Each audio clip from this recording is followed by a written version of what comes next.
Hi there, this is John Carrots, and I'm here on OSH Radio with the chairman of the United States Transhumanist Party, and we've had the young man or gentleman, young to me, but on before. I always like him to say his name because I never like killing someone's name.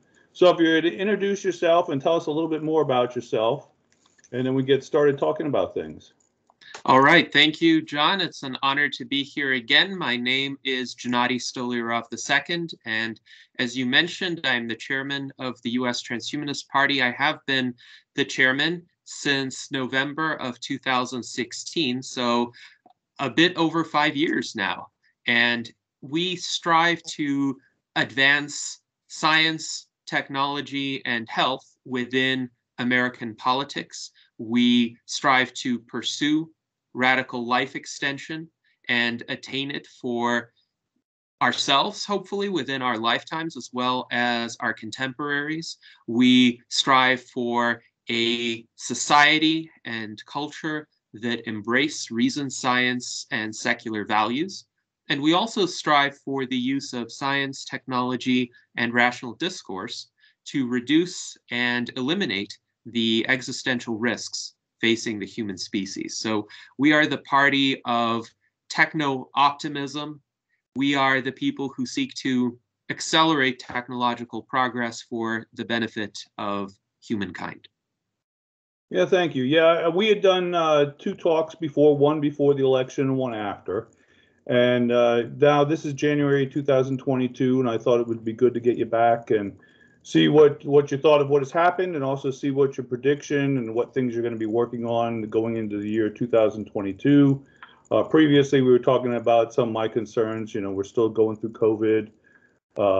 I'm finding people not as responsive, and I think that's, we were talking about how that's probably because they don't know what's still going to happen, especially with the newest version coming around. And I've seen a lot of friends and family die through the past 2 years, but to tell you the truth, it's not been from COVID. It's been mostly from cancer. And so I've started saying lately, I want to see them come up with some vaccines for cancer, not just for COVID, because I've been seeing so many people pass away from different cancers and stuff. And we were talking about that too. I was talking about Explore Mars, and the person that was my immediate boss from them, she passed away from cancer. And just this year, somebody I graduated from high school, just already within the past week, died of cancer, and somebody I worked with at my part-time job right before Christmas, and he looked fine. And so cancer is a real thing. I'd like to see them do more work on that. I think if we are going to want to live longer, I think there's a lot of things. Cancer is one of those things I think we find it kills more people because we live longer now. And because of our lifespan having been getting longer, things that we didn't live old enough to have affect us now affect us. So that's one thing I'd like to see them spend more time on. Of course, you know, cancer, heart attacks. That's one of the things that really gets people a lot, and I'd like to see them spend time on that. But that's just my little thing because of the losses I've had. But so what do you think? We're here now. We are in 2022. What do you think so far? Is it what you thought it would be, or has it? Are there some things that really kind of threw you, maybe some curveballs you didn't see coming?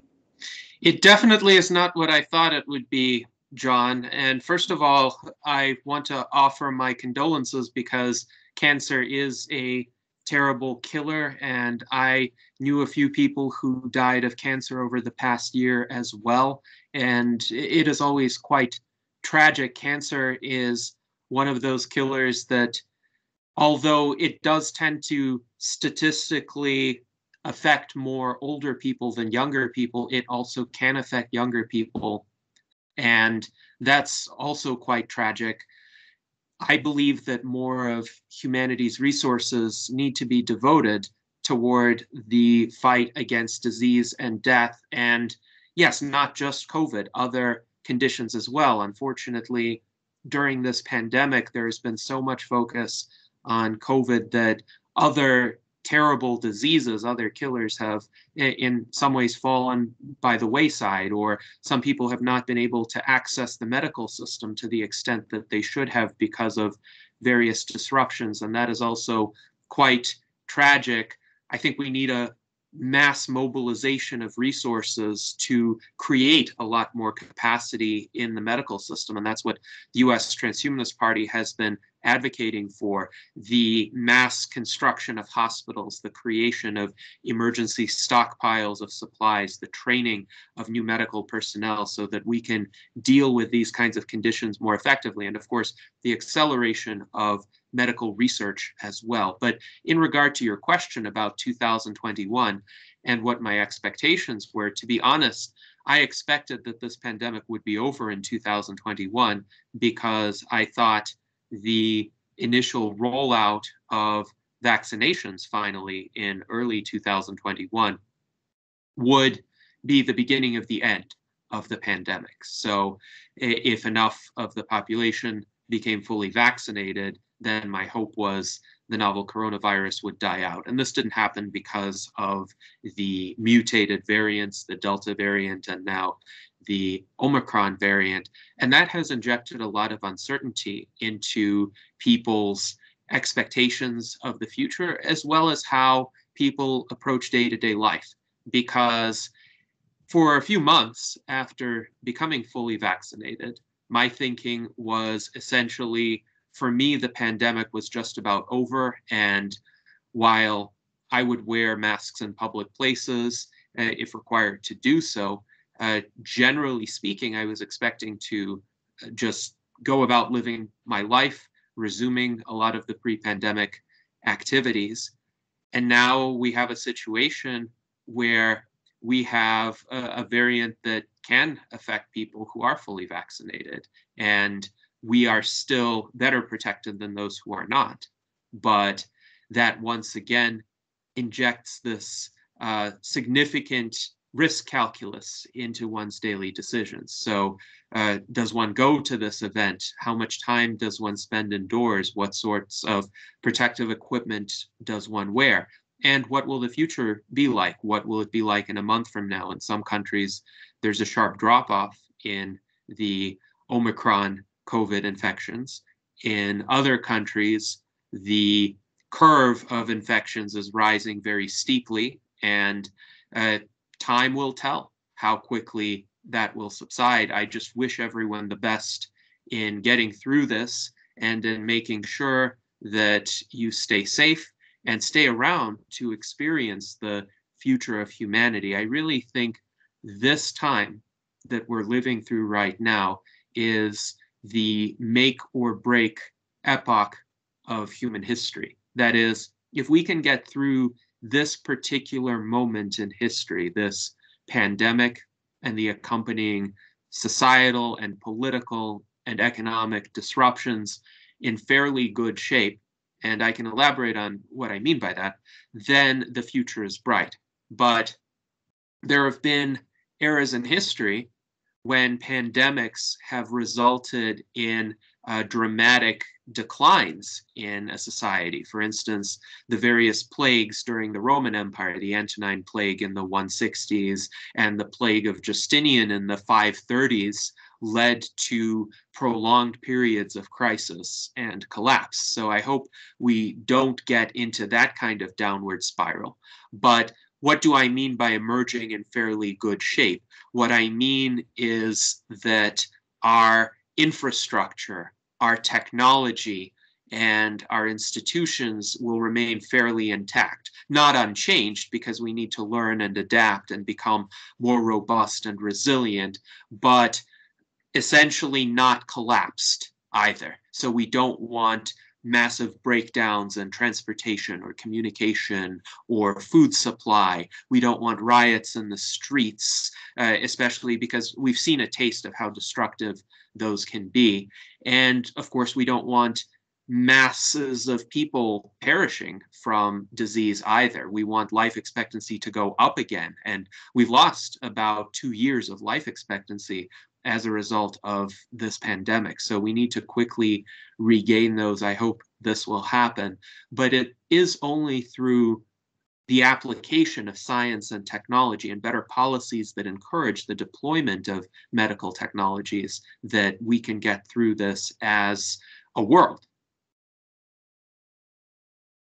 Like you were saying, some of the things I think we're doing now I think, come at a good time for some reasons. Right now, space exploration looks like it could be opening up.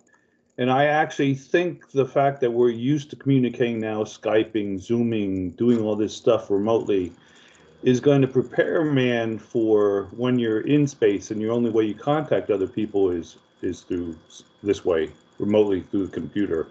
So I think it's getting people used to that, which could be a good thing as far as colonizing space, which is always one of my big things. But it is funny how people do a change, and even in the old days, a couple things are funny where they say, kids spend too much time on the computer, they don't make real relationships, and now it's like, well, on the computer it is a real relationship. It's funny how the opinion changed. I saw something the other day where people were making fun of you're raised don't get in cars with strangers, uh, and then it is don't talk on the computer too much. But now we hire Ubers to strangers to come in Ubers and drive us places. So it's kind of funny how things have changed and they come around, and it's a lot different. Of course, you can track people a lot differently now too, and it is interesting how technology is changing. I also saw something the other day where they were complaining about cars getting stuck in the snow during one snowstorm, and they said, "Oh, well, imagine if most of these cars were all electric and they'd be stuck there and they'd run out of power."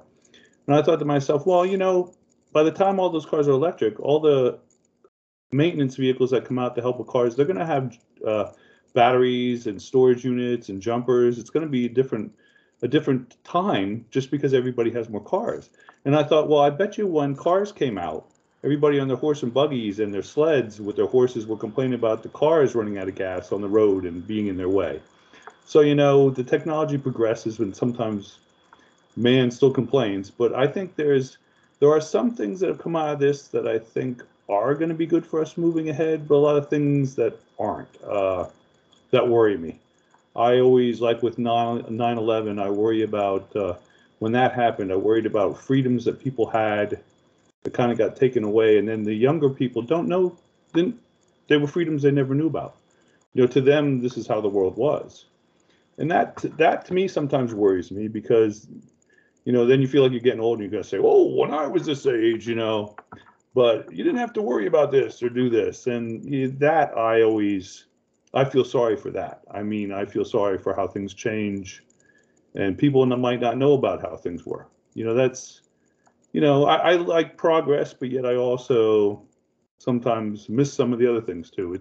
It'd be nice in this world if we can always have a nice balance. Now, you live in a nice area where I think you're kind of out in an area where you're not very heavily populated where you are you? Well, in northern Nevada, the population has certainly been growing. It's not as dense as in many major cities or their suburbs, but we've had a large influx of people coming in from California because the cost of living in California is so high. And it has unfortunately pushed up the housing market to levels that are now unaffordable to many people here as well. So we are seeing some shifts. And as you pointed out, there has been a great deal of technological adaptation during this pandemic that has in many ways softened the blow and helped people get through a difficult time. But there have also been some deleterious effects, and you described some of them.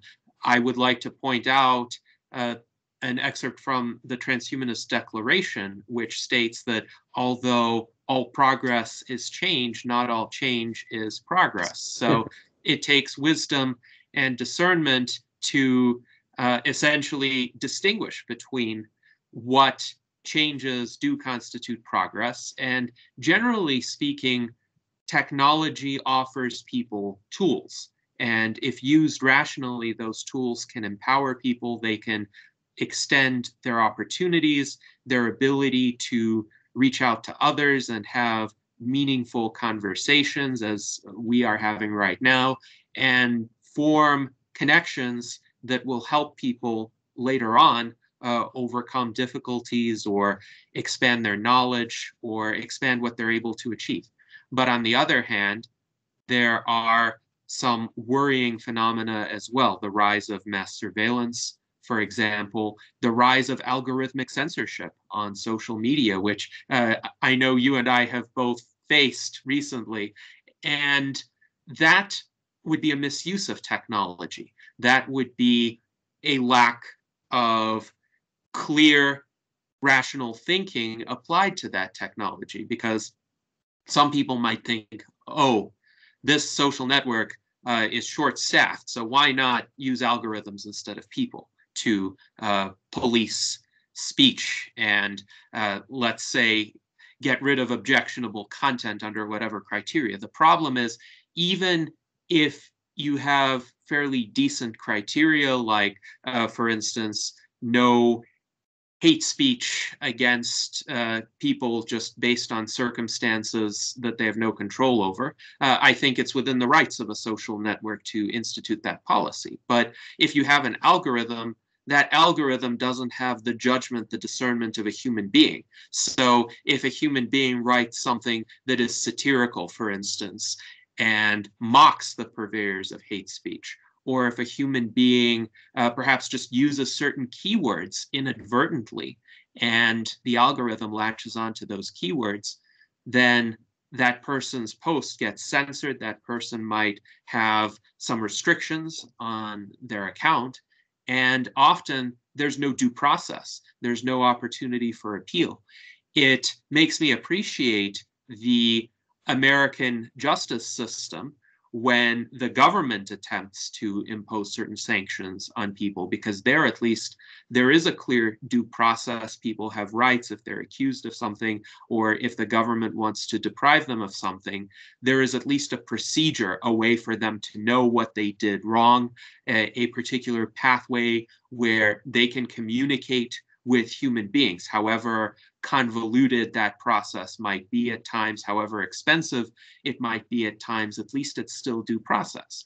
And one of the issues we have with the way that control over certain technologies is concentrated in just a few social media companies these days is that these rights of due process are not present, and often the social media companies don't care if they lose participants because they have so many.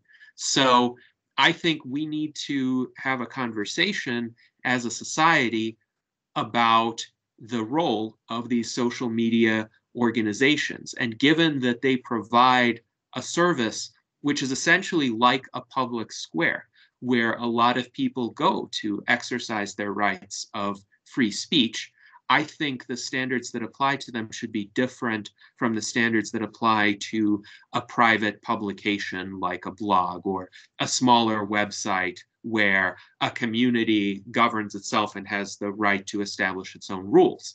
I think the expectations of a public square should be a lot more permissive. Just like if you go to a public park and you say something that the government disapproves of, or even if you misrepresent the facts for whatever reason, it's still your right to go to that public park and say something that many people might disagree with, or many people might even find absurd or offensive in some way, or untruthful in some way. Still, we don't have free speech to protect popular speech. We have the right of free speech to protect unpopular speech, precisely because we often don't know what is or is not correct. We don't have full knowledge, and the world is uncertain.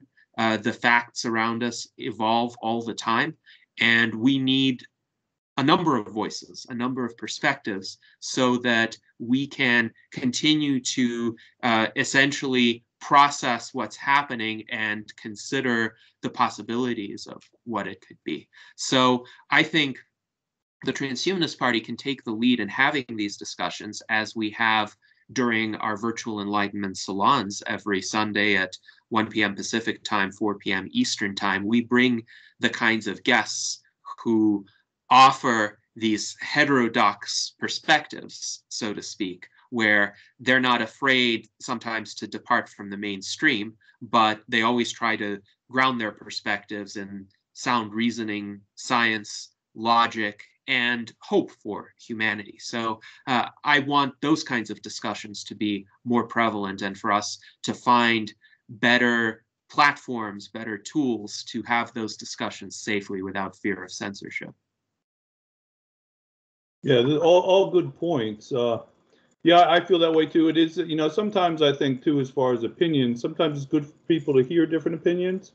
It's just sometimes when it's, it can get lopsided. But I think, it's like, my light just fell. But it sort of reminds me of like you're a child and you have two parents.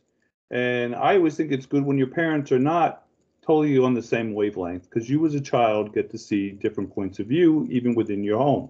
You don't want it to be to the point where they argue. You just want it to be that you see different points of view. So I think it's good for us all to see and hear different points of view, but not, sometimes it gets very lopsided. And we all know that certain news stations, certain things, certain newspapers, they lean one way or the other, and they very much are not subjective. That's not really good. So, it is, like you said about the legal system, it's hard to know how to balance it right. And I mean, us sitting here, we can say this would be good and that would be good, but it is a hard job. And I think they have found, like we said, the logarithms. I think the logarithms seem to be the easiest way for them to do it, but it's not necessarily the best way. But it seems to be the easiest way, and that is a pity. Now, last time we talked was after the election. So I wanted to ask you, now you had some ideas on how you thought things would go. How do you think the political arena has gone that you thought it would, and how do you think it went differently? What do you think about that? So in 2021, what do you think about how that went? Well, unfortunately, I think some of my expectations were disappointed because the pandemic has gone on for a lot longer than I expected, and I think than many other people expected.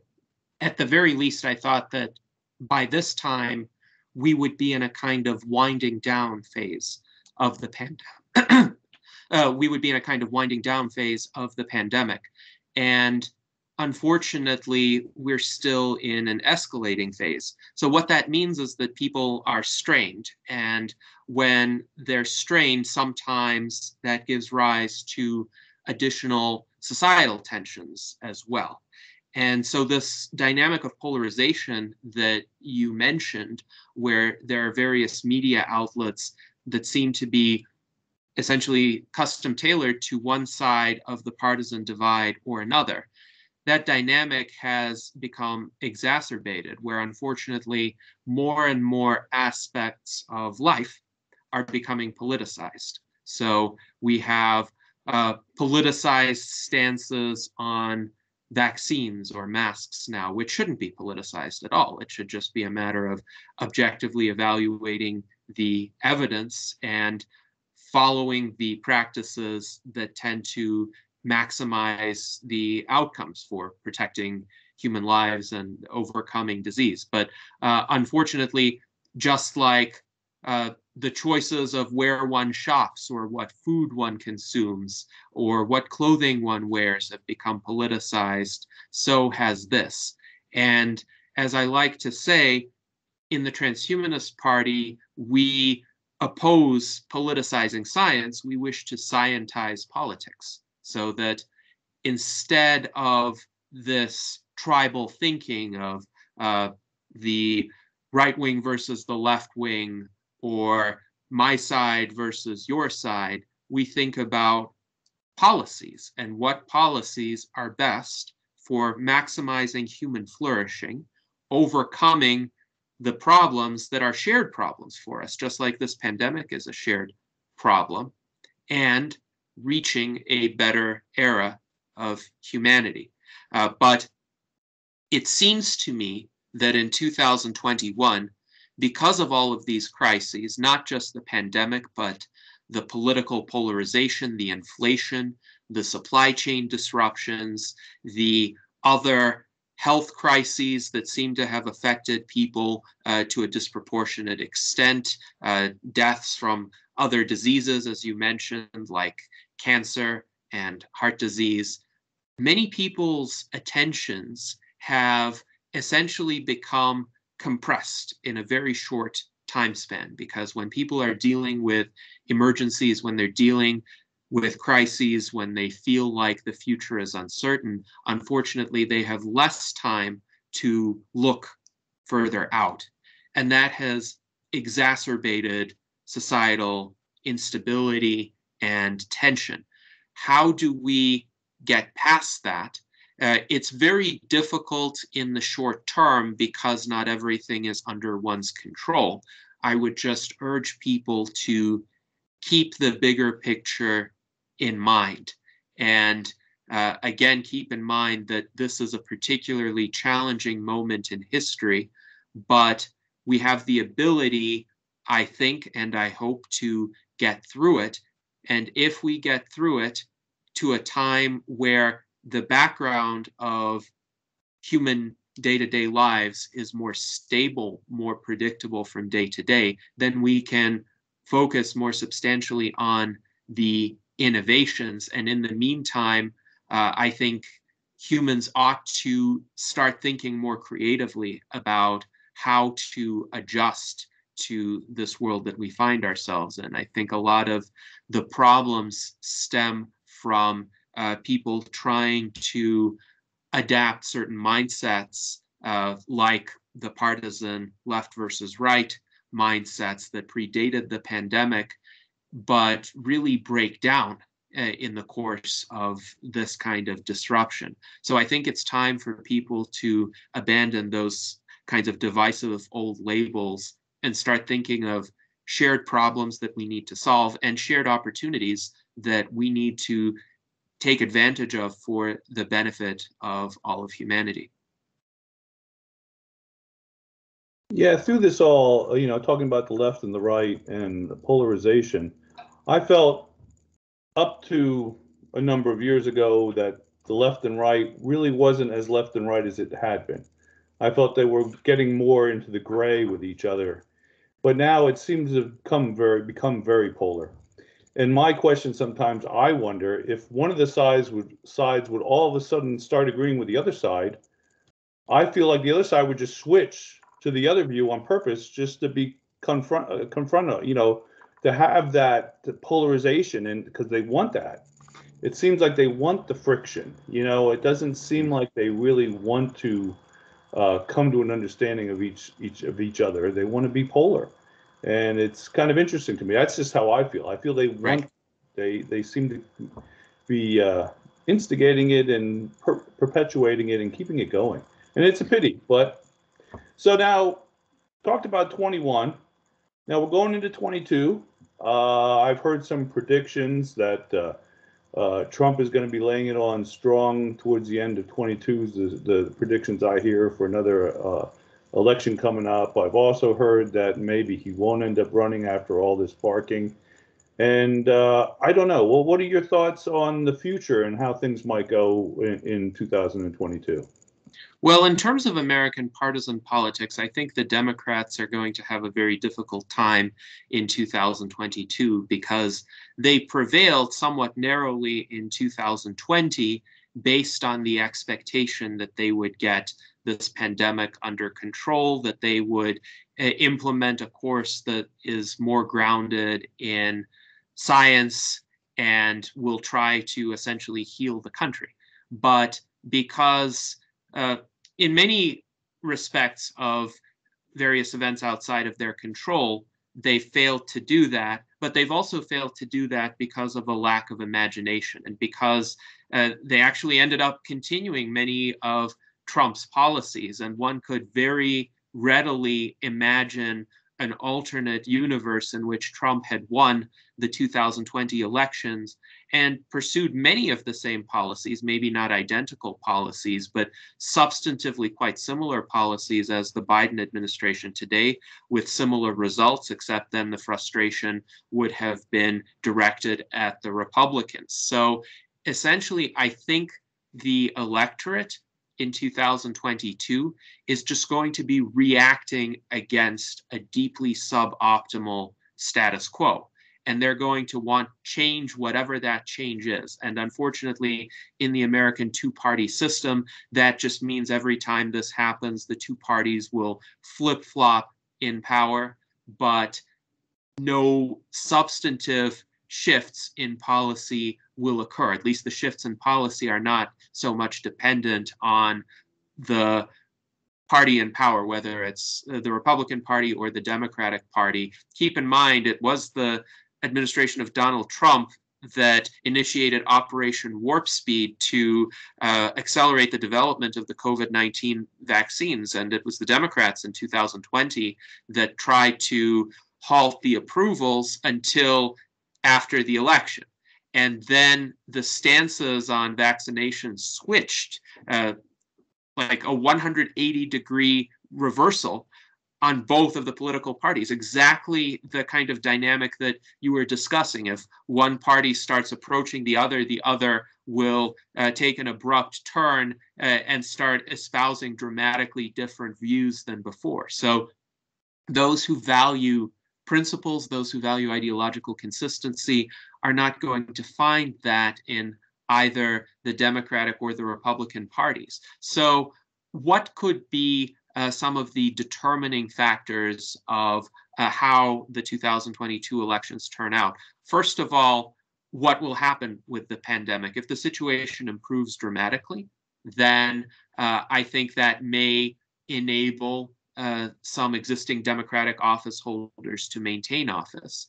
Also, what will happen on the foreign policy front? The more stable and peaceful international relations are, the more likely it is that the electorate is going to be happy. But if, for instance, the Biden administration gets the United States involved in a war or an escalation of China, that's going to be deeply problematic. And I think that's going to result in a lot of frustration because right now the American electorate wants to focus on the problems that are immediate in their lives. The supply chain disruptions, the price inflation, which has hit hard for a lot of people, and the exorbitant costs of housing, the exorbitant costs of health care, and for some people, the exorbitant costs of education. Those are problems that need to be addressed in this country. And unfortunately, the institutions are so gridlocked and so polarized that constructive solutions are not really being explored. I think technology can essentially cut each of those Gordian knots, so to speak. With education, we can rely a lot more on electronic and remote learning. With healthcare, we can advance biotechnology and also dramatically accelerate FDA review and approval timeframes and allow patients the right to try in many, many more instances. And with housing, we need to build a lot more housing, and emerging technologies will facilitate that as well. There are already neighborhoods built in the United States of 3D printed homes, and this is a relatively young technology, but it's going to advance dramatically. There was recent article in The Atlantic by Derek Thompson talking about the need for an abundance agenda. He was mentioning how in America, a lot of incumbent players within the system have injected artificial scarcity in virtually every area of life. And we need to overcome that. We need to have a mindset where we should produce enough, more than enough, to meet the needs of every American and then some. And we should do that in the realms of housing. We should do that in the realms of healthcare, with allowing many more people to become qualified healthcare practitioners, doctors and nurses, for instance. In the realms of immigration, letting in a lot more skilled immigrants who can fill labor shortages in this country. In the realms of infrastructure, embracing ambitious clean energy projects, because clean energy is becoming a lot more affordable, but that means embracing large-scale nuclear plant construction and solar panel arrays as well. And also, of course, accelerating medical research in cures for diseases, cures for aging, to the greatest extent possible. So this kind of abundance agenda, if it's implemented, could overcome a lot of the day-to-day suffering that Americans face. And I think we're in an interesting situation right now where the existing system, this polarized two-party system that really serves to divide people while maintaining the status quo in terms of policy, is, I think, nearing an end because people are fed up with it, both on the right and the left. It's just they need to take that extra step in realizing that it's not just their immediate ideological opponents who are the problem, it's the entire system that is the problem. And once they step outside of this mind frame of perpetual rivalry, then perhaps they'll realize there is a much more promising spectrum of solutions available to be implemented essentially as soon as enough people agree to take those steps.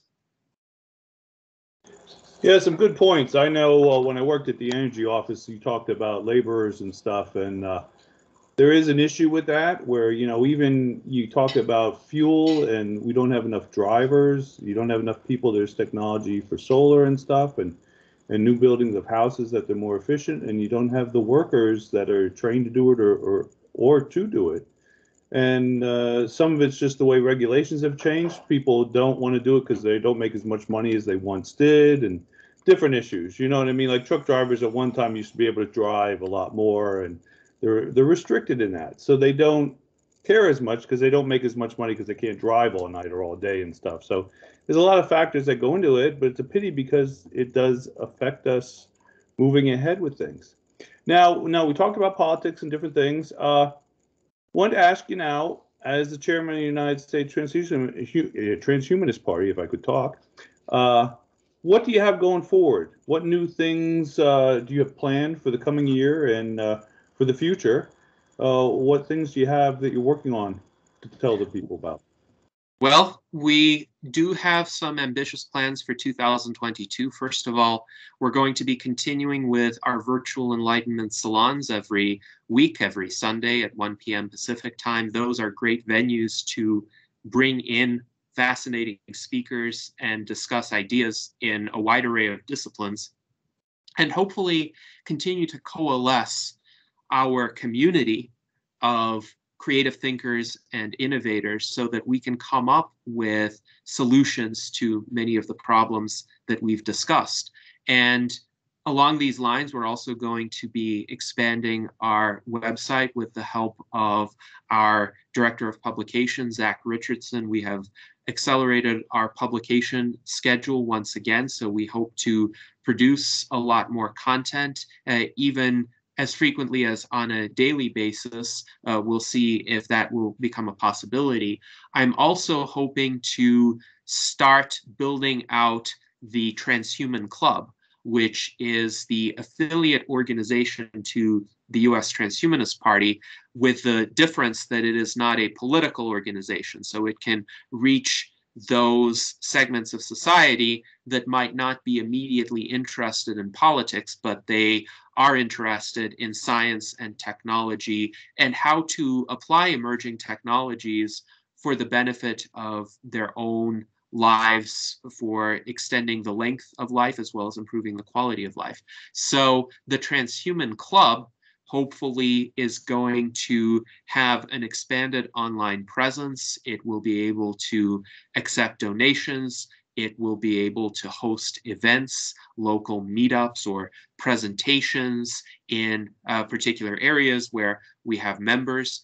We hope to build additional ties with our allied organizations in the transhumanist movement and in the life extension community. And we hope to, of course, create a lot of new media. And by that, I mean not just the virtual enlightenment salon recordings, but also shorter videos that draw people into the movement. Our legislative director, Jason Geringer, is working on an educational curriculum for our recent members, but also for anyone who's interested. Anyone in the public will be able to access our curriculum for free. And what we're hoping to do is give people a more structured introduction to transhumanism and the values of the US Transhumanist Party, the platform of the US Transhumanist Party, and the goals that our organization seeks to achieve. Because while a lot of people have been in the transhumanist community for a long time, I think for someone coming in, the ideas are fascinating, but often people need some guidance. They need a step-by-step approach to help them fully grasp the nature and the implications of the transhumanist worldview. And on a more personal level, I'm hoping that I can release an updated edition of my illustrated children's book, Death is Wrong. That book was published in 2013.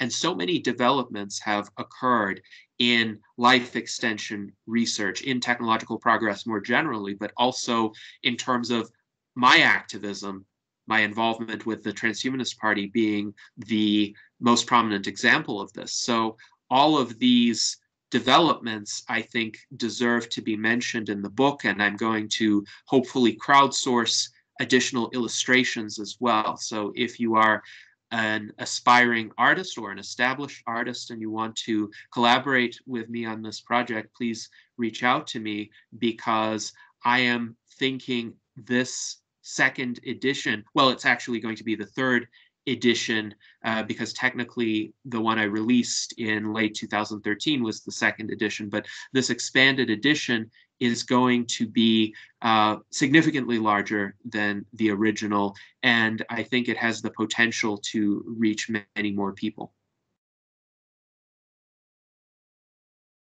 Yeah, I have a copy of the book. It's enjoyable, and it's a good point, you know. You put it back on yourself about when you were a kid and your thoughts, and I like the book. I think it's a good thing to have, and it introduces it to young people, which is good for them to think about. I like you said about moving ahead. I just was having in my mind before I think we started talking. We talked about me doing some work with Explore Mars. You know, it would be nice if get to the point where we would have a Transhumanist Party conference once a year in DC. That would even be nice, you know, if that was a possibility. Years ago, I used to do one with music, legal music party that had one in DC, and now I've been working with the Explore Mars down there. And you know, the thing about having these kind of meetings, conferences in DC, you can get people that are down there then to participate and speak, because it's not like you have them coming in from far places. There's a lot of people in DC already there that could come and speak, and that would be kind of interesting. I think that'd be interesting to have a yearly conference. I don't know what you think, but so hopefully someday in the future that could be something to do. It's an interesting idea. Now, there is a DC transhumanist meetup group that was co-founded by our friend Skip Siddiqui, who had been a previous guest on our Virtual Enlightenment Salon. And he and his associates held fairly regular meetings prior to the pandemic. Of course, the pandemic disrupted this, but hopefully if the pandemic does subside in 2022, then we can start thinking about those kinds of events again and reach out to the DC transhumanists and others in the area. I know our friend and member, Dr. Edward Hudgens of the Human Achievement Alliance, is based in that area as well. And hopefully we could start thinking about outreach to policymakers as well, because the Transhumanist Party, while we certainly are not fond of the two-party system and the partisan divide, we're willing to collaborate with any politicians who share our goals. So whatever the party affiliations of those individuals are, it doesn't matter as long as we can reach agreement on specific policy measures that we wish to promote. And that doesn't even require those politicians to adhere to all of the platform planks of the Transhumanist Party or the transhumanist vision. It just means instrumental collaboration where that could bring some incremental benefits in implementing that vision. And I do think we can get a lot of allies among people who, for whatever reason, value the prospect of longer and healthier lives. Maybe even for economic considerations, some politicians may be interested in life extension and rejuvenation treatments because that means a much smaller burden on the Medicare system if people are healthier for longer. So hopefully we can spread that kind of messaging. And if we can have a post-pandemic conference in DC, I would be thrilled to do that. I think if we can get some sort of confidence that we're finally out of this very dark period of our history, then there will be a celebratory mood in this country. And a lot of people will be quite eager to go to conferences, to organize conferences, to resume doing the activities that were so difficult to do and continue to be fairly difficult to do because of all the risks that one has to consider. But my hope is that we will be out of this sooner rather than later. Of course, I can't predict the future, but it's well past time for us to be out of this. And so I just hope that our technology as well as our good luck will align to make that happen. Yeah, when you were talking there, it made me start envisioning a conference where maybe all parties could come and talk, and we could have Democrats, Republicans, Green Party, Libertarians. You know, at the same conference, we could have somebody representing all the different parties to talk, because we're kind of outside that. We're not. That's not what we're about. So that would be nice. I'm disappointed you said you couldn't make predictions. That's what I wanted this show for. I wanted you to be the amazing Karnak and make your predictions. I forget, there used to be, who used to do that every year? The amazing Kreskin used to do his predictions for the year, and there used to be a bunch of psychics that used to do that. Disappointed you can't do that, Bill. But I've had you over 45 minutes, so I'm probably going to let you go. Is there anything, well, a couple things I want you to tell people. You know, some people that catch this might not know you. I'm sure a lot of people do. But if you want to mention some websites and places they can go to find out stuff, if you wanted to mention that, and also anything else you might have pressing on your mind that you'd want to say to people out there before we close. Of course. First of all, thank you very much, John. I always enjoy our conversations. For people who want to know more about me, I would recommend going to my personal website, which is The Rational Argumentator, rationalargumentator.com, and also the Transhumanist Party website, transhumanist-party.org, which we update frequently with posts about new developments within science, technology, medicine, and of course, transhumanist politics. Also, please visit my YouTube channel, youtube.com/GStolyarov, the first letter of my first name, then my last name followed by 2 I's. That's where we have the videos of the virtual enlightenment salons and others of my videos as well. You can watch all of our recordings. We now have over 200 hours of video footage from just the virtual enlightenment salons that we've done since the pandemic began. So that's quite remarkable in retrospect. You can also find me on Twitter, on Facebook, on Instagram. The U.S. Transhumanist Party has an Instagram account spelled together, U.S. Transhumanist Party. The U.S. Transhumanist Party has a Twitter account too. Our Twitter handle is U.S. Transhumanist. So find us on all of those venues, follow us there. In terms of closing thoughts, the prospect of a conference where politicians from various parties are invited reminded me of our open debate in Chicago at the Chicago Hilton Hotel on March 4th, 2020, right before the pandemic restrictions were imposed, because we had 18 candidates there debating from 8 political parties. And we even had Zoltan Istvan, who founded the Transhumanist Party, but he was running as a Republican.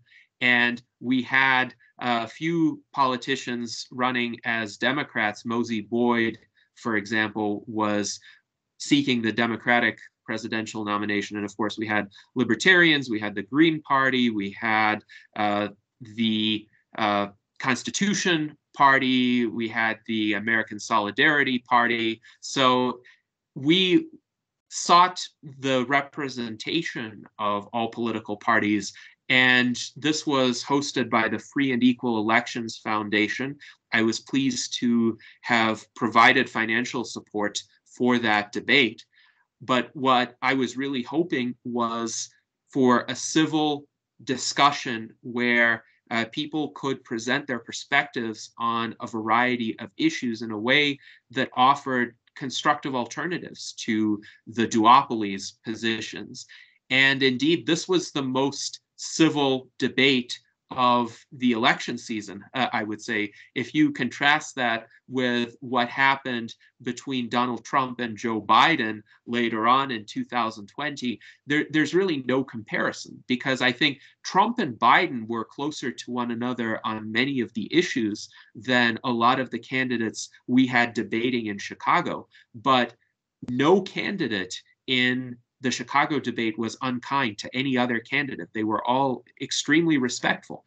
And Trump and Biden couldn't stop shouting over one another. So that's just the contrast that arises when you have the correct intentions, when you go into politics viewing it as a venue to discuss issues, to educate people, to inform people, rather than having this zero-sum combat between two sides. So I'm really hoping we can have a venue again that will also bring in people of many political persuasions from many parties, many groups, and facilitate those kinds of conversations again. Certainly, I'm happy to have the experience of the virtual Enlightenment salons that will definitely enable me to play an effective role as a moderator and someone who brings these diverse individuals together.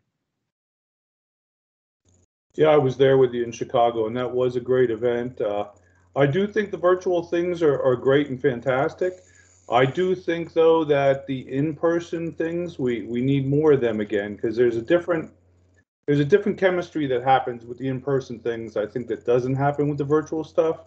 And you know, I'm big on technology, but I do think in person is still a necessary. Maybe not as much as it was, but I think that's still a necessary, and that getting together. And that was kind of like our last hurrah right before the lockdown, was us being in Chicago. And that is weird how I think it was like the next week or a week and a half after that we all got locked down. So yes, exactly. I was lucky to have been able to get home from Chicago just in time before the lockdowns. Otherwise, I'm not sure what would have happened. I might have been trapped there. But I'll also point out, perhaps in the future, we'll have fully immersive virtual reality conferences where instead of just looking at one another on a screen, we will be in virtual environments where it will be as if we're sitting across the table from one another in the same room. And there might even be some haptic interfaces that we'll take advantage of. So we might feel sensations like touch as well. I do know, because I do some movie work on the side, and one of my friends he's also passed away from cancer, but he said that the 3D and interactive TV and stuff, which would lead to that, is the future. And he talked about the fact that sports was going to be one of the things that really pushed that, where people could watch sports and look at it from different angles and really kind of get into the game if they wanted to, or crawl around and look at what happened, and you can look at it. So it's interesting sometimes, like what pushes things. And I could see sports pushing that, but also if this lockdown goes longer, I could see that pushing that technology also, because people wanting the more, like you said, interaction. And when you said about sensations, I didn't see it too much. I know they have in this country, but when I was over in Dublin, I almost went to see Godzilla, and they had one of those 4D movie theaters where the seats shook. They put mist on you. They put scent in it. They heated you. They blew wind on you, so that while you were watching the movie, you kind of felt immersed in it. And I almost did it for Godzilla, because the Godzilla movie seems like it would be one of the best movies to do that. Have your seats shake and the heat and the wind. But I do think we are moving that way.